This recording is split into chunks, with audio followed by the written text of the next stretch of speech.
Pinasinungalingan ng KOJC Legal Counsel ang umano'y Angels of Death sa KOJC. Samantala nagbabala naman ang KOJC Legal Counsel sa mga peking witness laban kay Pastor Apollo C. Kibuloy.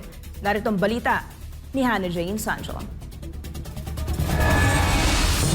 Legal Counsel of KOJC. Sinagot ni KOJC Legal Counsel Attorney Israelito Torrio na umano'y Angels of Death na mayroon ang Kingdom of Jesus Christ na iniyag sa media ni DCPO Chief Colonel Hansel Marantan.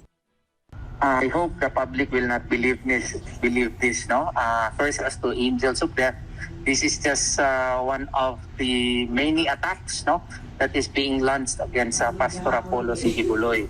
If this is true, no, this would have been launched during the 16-day KOJC siege, where tramplings of violations of the constitutional rights against the members of KOJC were done, no.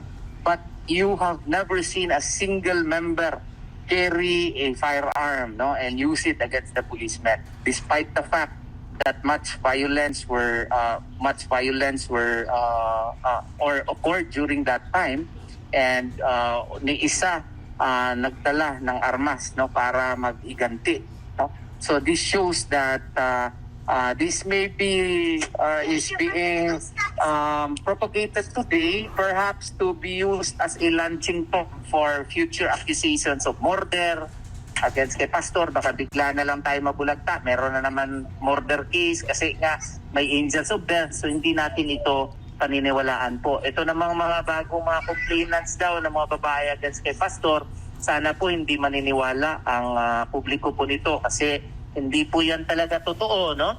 At sana naman yung nagpa-fund dito sa mga allegations na ito, no?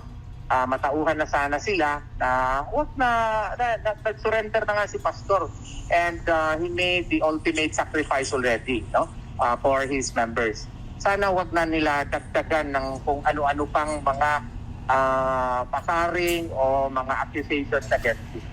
Dagdag nito riyon na mapipilitan ng kampo ni Pastor Apollo C. Kibuloy na kasuhan ang mga peking witnesses na lumulutang ngayon kasabay ng panawagang huwag ito magpapadala sa bayad sa kung sino man ang mga nasa likod ng mga ito.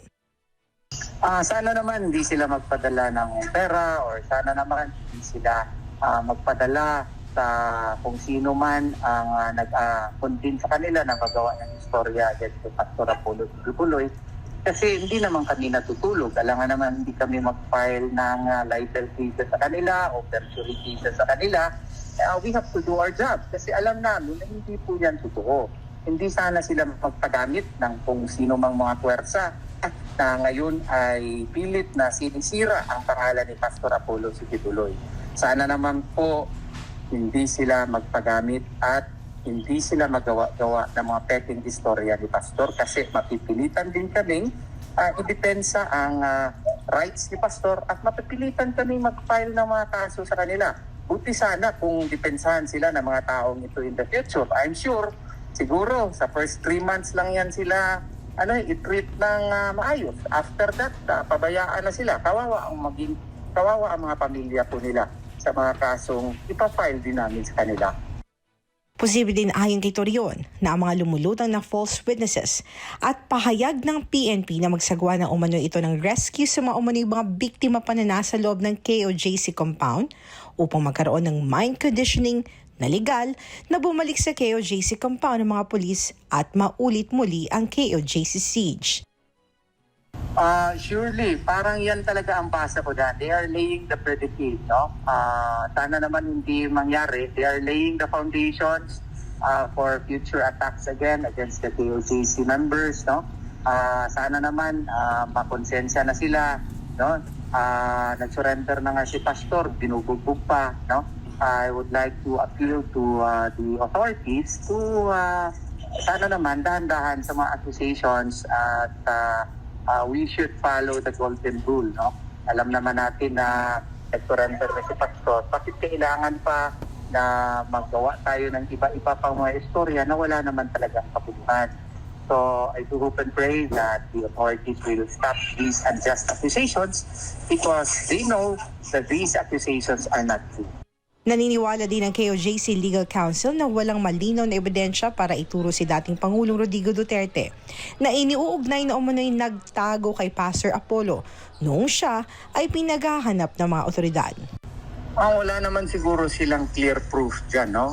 This is again a pattern of harassment against the Dutertes, and may balita nga, pati ako daw ay papaila ng kaso. Sana naman hindi totoo. No? Nag-surrender na si Pastor, no? Sana yung mga further harassment tactics itigil na nila kasi klaro-klaro na po, no? Sa publiko nakikita na po na this is just really done in order to divert the attention of the public to something more meaty, no?